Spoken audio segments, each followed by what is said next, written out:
Welcome back to Wizard Supercoach. Big day at work today and then footy training. Lucky I do love my job, but the best bit is that the streak will continue. I think we're up to day 11 now, something like that.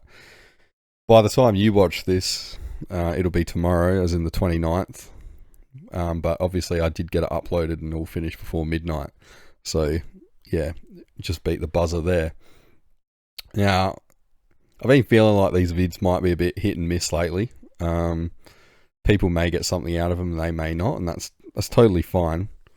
I'll just say I'm trying to think outside the box here with these videos and trying to do different stuff because, and I don't mean this negatively at all, but as someone who has spent a lot of hours watching super coaches on YouTube over the years, I've noticed that it's now pretty flooded, and I'd say like 90% of it is all the same stuff. So yeah, trying to do something different, but you know, you get what you get. Everyone's probably talking about the St Kilda injuries, I guess, in Supercoach world. As I've had the crazy day, I don't have any idea yet what to do, as I haven't had any time to look, haven't even opened my team. The only thought I did have was, without looking, I could move Boyd to the flex because Marshall looks set to miss the start of the season, and maybe, because I'm going a bit cold on Flynn, maybe I could use that extra money to upgrade Philippou and just play like a loophole in the ruck, but I kind of don't want to, so I don't know, I have to have a look. Anyway, you're probably wondering what today's video is, and it's a funny looking one, but it's actually pretty simple. So this PPD column here, this is points per disposal. So all it is, it's very simple. It's just the Supercoach average from 2024, or some of these are 23. And it's divided by their disposal average, and then you get left with this number. So you're probably wondering why I've bothered to do that. Basically, I'm just looking for insurance in the pick. So, I mean, every player is different, and some it doesn't really apply to as much, but I've never really been a fan of these players that they need like 35, 40 disposals a game just to ton. So Darcy Parish is the one that pops into my mind over the last few years. It always, like, if you've owned him, you'd know that it always felt like if he didn't get 40, he was probably going to go like sub-ton. And if he did get 40, he was going to go just over the ton.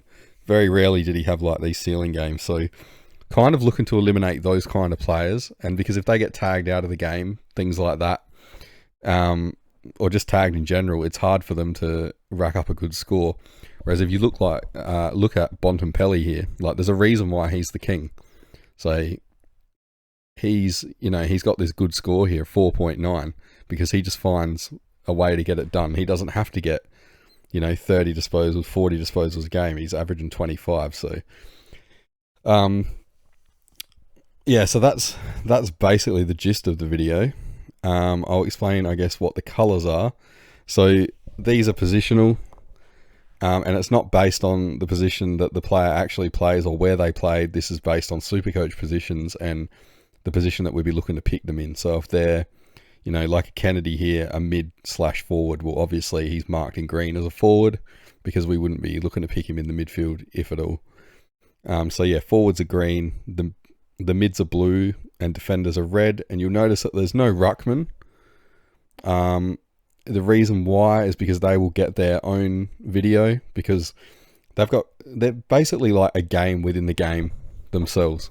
They've got totally different scoring methods and stuff. So yeah, I thought it'd be easier to just separate them. Now straight away you'll notice that the top part here is dominated by forwards. Now that's pretty obvious why. So their points per disposal are skewed upwards by goals. So yeah, obviously I'm not stupid. Like, I know that goals, tackles, all the other things, they contribute to scores. So it's gonna throw out the PPD here. Like, they're not, because there's other things contributing to the score. It's not purely disposals, but this is just a rough indicator. Like, you can get a fair idea. I mean, it passes the eye test. If you get towards the bottom, because there is a second list here that you'll see, those are like the accumulator and seagull types that do need, like Parish himself, that do need those big disposal tallies to score well. So I'll get into it. Thilthorpe and Darcy right here are clearing everyone by quite a lot. Like Darcy's got 1 point on the next player, which is McGovern, and then Thilthorpe's got half a point per disposal here on Darcy. So I mean, yeah, they're clearing everyone pretty easy. So which of these two do you reckon is more likely to be the breakout? Could it be both or could it be none? So they've both got pretty good numbers in their favour. I'm going with Thilthorpe. But maybe Jamara not playing, does that change things for Darcy? Let me know what you think. Will it make it easier or harder for him? But the numbers are definitely there to indicate that a breakout is coming. It's going to be a matter of when, but I can see these two at some point being primo forwards. Does anyone else have the balls to pick either of them though? Like I've still got Thilthorpe in my team now, but it's, every Supercoach knows that the night before lockout or the day of the lockout, everyone gets cold feet, and picks like that are usually the first ones to go. So, yeah, maybe it's easier now that Philippou won't start. Maybe people will look to them as a replacement. I don't know. So these are all like pretty expected. These are your top forwards here. Now, this is good again for Keys, my man. Showing evidence again that he's a potential pick, and I don't care if you think I'm insane. I'm going purely by numbers here and his post-buy stuff. But compare him to Dylan Moore. So if you look at them post-buy, because that's what matters, on all the other stats, they're pretty similar. And then we've got this here. This is pretty similar too, the points per disposal. They play the same kind of role, and their numbers are quite similar. So I don't get why people were so hot on Moore, like when he'd only shown half a season of scoring, and people are dead against Keys. That's another one. Please let me know in the comments what you think about Keys. Am I starting to convince people or not? Maybe I'm going insane. This is good for Parker. So this is based entirely off his 2024 numbers.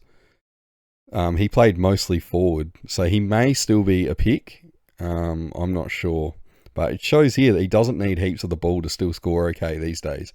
Now, he's been training with the mids apparently, and he's been doing well, so maybe he's going to get the split that we want, and maybe he is a pick. Maybe he's another Philippou replacement. So I got no doubt that Philippou will come into the teams eventually, but you can't start him now because he's going to miss round one with that. I think it's a femur stress fracture or something like that, so that's pretty heavy. We got Bont here. Now, he's just a stud, top of the midfielders, as you can see. Yeah, he's just such a safe pick, and this shows it. Like, he's got so many scoring avenues. He doesn't rely on huge numbers. As I said before, he only averages the 25 disposals, which for a midfielder, it's not insane. So you're kind of paying for the safety, I think. Safe captain pick, all of that kind of stuff. This is just another good sign, I think, for Bont. I'll just mention Ridley because he's been injured too. He's had a hamstring setback, so yeah, I don't know why people will be picking him anyway because you can't trust his body, and he's kind of an eternal tease. But yeah, I thought I'd share that anyway. Another nail in the coffin in that pick. So these are really good signs here for these young guys like Day, Worrell, Peatling. I think, again, like, you can't use these videos in isolation. They all kind of pair up and create a bigger picture for each player. But these guys here, like, it's good news for them. Like, there's a case to be made for big breakouts coming, I think. Day, you could argue that he's already broken out. It's just a problem with his body, but he could go massive this year, I think.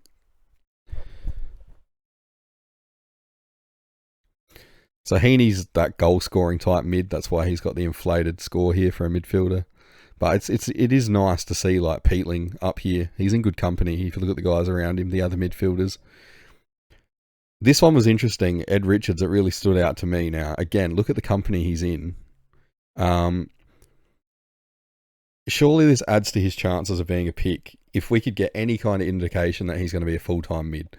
Like, if we did, and you'd have to trust Bevo, which is hard, but yeah, I would be on that pick really quickly. This middle section here, as you can see, is pretty much dominated by midfielders. Bose is kind of an interesting one. I've rated him for quite a while, and there was a time there where I thought that he was like Geelong's best midfielder, probably when Dangerfield was out, but he just wasn't really getting much game time and stuff. But yeah, this shows that he's pretty beastly actually. Just needs more opportunity, I think. So I'm not going to go through all of these, obviously. You can see and make your own conclusions, but like Parker, it's good to see Chera here. These were his, below his usual par numbers from 2024, and he's still got a pretty respectable score here. So yeah, that's good to see. Again, it's going to be a case of whether he can stay fit, but yeah, nice rate there. And Curtin, so obviously averaging 7.7 disposals is not ideal at all. But yeah, he's going to be that kind that looks like that can score with less. So all he's got to do is get in the team, but he's training with the B team right now, like in match sim, so that's a worry.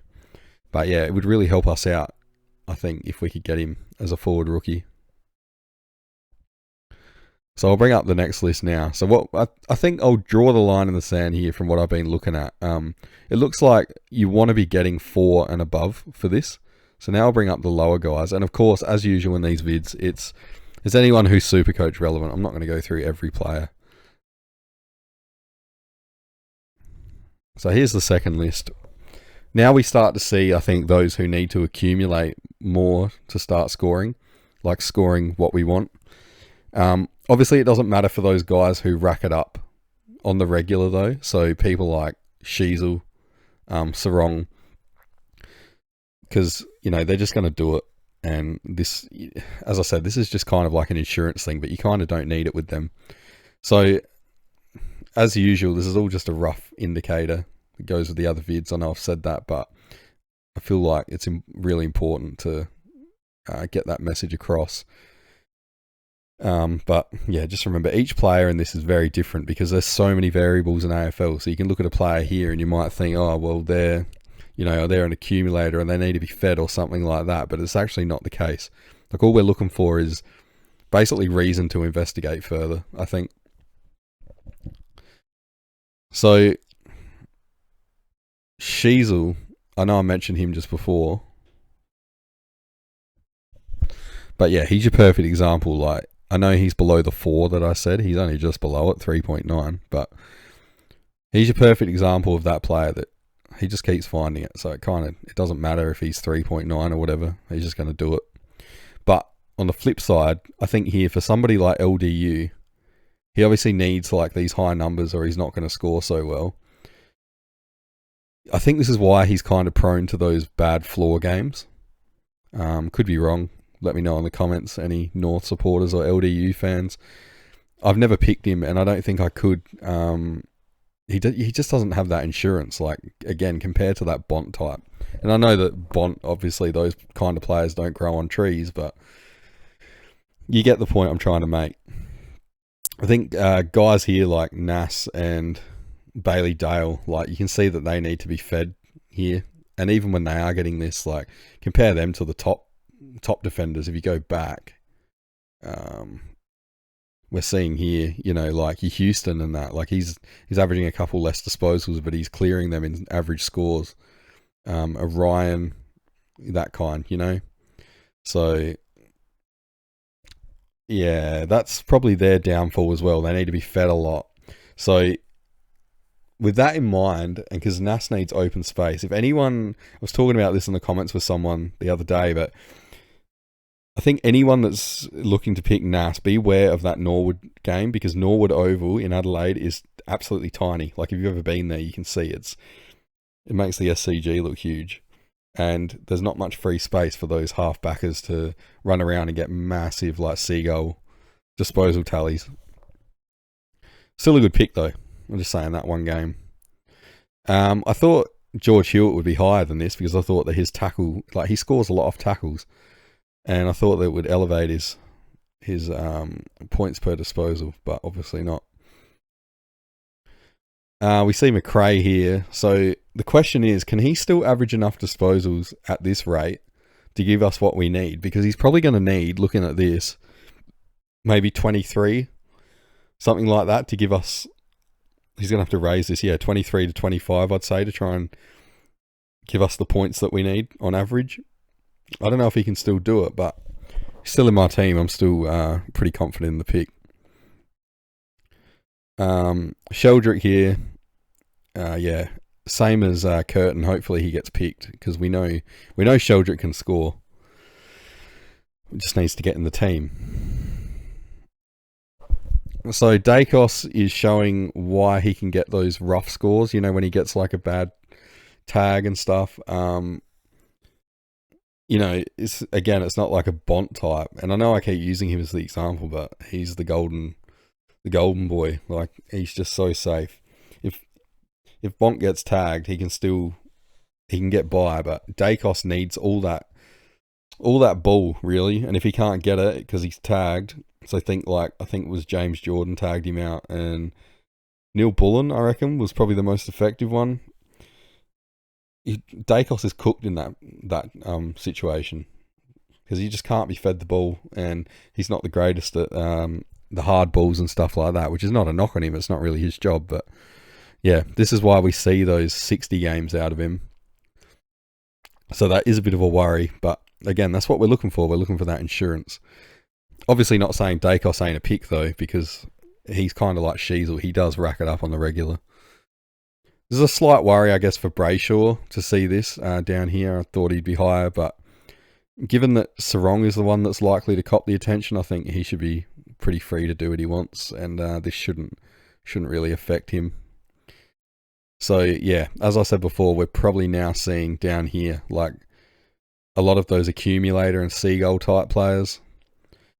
So the Saligo one here, as I said in the last video, already nails in the coffin for him being a breakout contender. I think this is another one. He's just not going to get enough midfield time, I think, and especially not playing for the Crom, to get enough disposals to boost this up. So Jaden Short, he's an interesting one. I don't rate him as a pick at all. But how many more disposals here? He's already averaging basically 22. How many more could he realistically average? If we look at the other top defenders, what they're getting, I don't think Short's going to get there. And based on that, he's not going to score enough. Because he's already at 22 and he's only averaging 82 here. And he's never cracked the 100 average over a season. So that's not enough to make him the keeper that he'd need to be at his price realistically.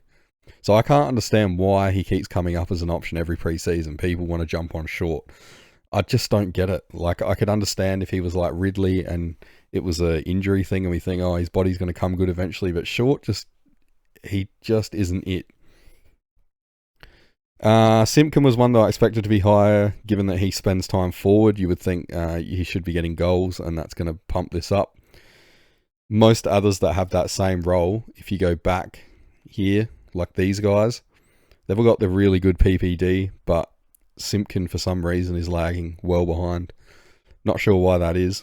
Maybe he just doesn't score goals or get involved in score chains too much. Maybe he just scores exclusively when he's around the contest in the midfield. I don't know. I guess here, beware if Whitfield can't break the tag, or the Giants. Well, this is probably the one that would hurt him more, but if the Giants look to diversify a bit and distribute through some other guys off the halfback a bit more, he could really get hurt here, because he needs, like, he's averaging 30 disposals and a score of 111. So, that could take a hit very easily.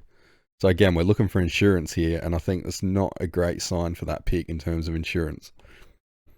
So Parrish is the one that in my guesstimate was going to be, before I worked this all out, that he was going to be at the bottom. He's close enough, I guess. So my man Crouch, not the greatest, but it's probably about what you'd expect from him. Yeah. Just imagine, though, again, if he got more time on ground and more CVAs, like, he'd be unreal. People are hot on Callahan right now. Does this put you off at all?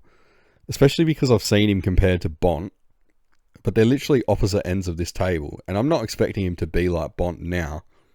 But if we think back to like Bont when he was young, he was still scoring well and he wasn't racking up massive disposal counts.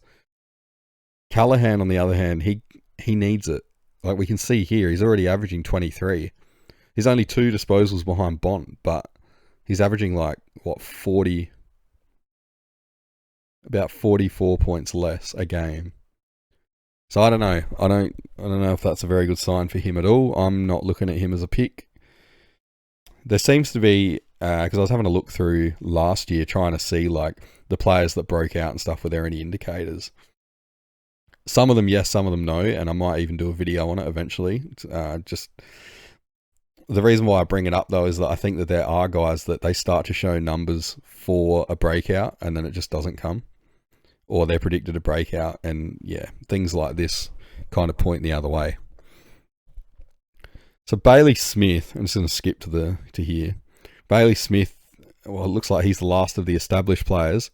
That's not a good ratio at all, 3.4. He's like down, he's below Parrish and Crouch and guys that get bagged out like them. So, in my opinion, this is a reason not to pick him. So again, we're looking for insurance, and you really would want some kind of insurance in that pick, because I think that based on all the other stuff to do with him that I've talked about in the other videos, he's very risky. Also, as I've said in other videos, I don't think he's likely to get the time on ground, the CBAs, or now the disposal average needed to score what would require him to be a good pick. Yeah, definitely the one to antipod, I think. But now that Philippu's gone down, he may come back into contention somehow. So I don't know. I still haven't looked at it.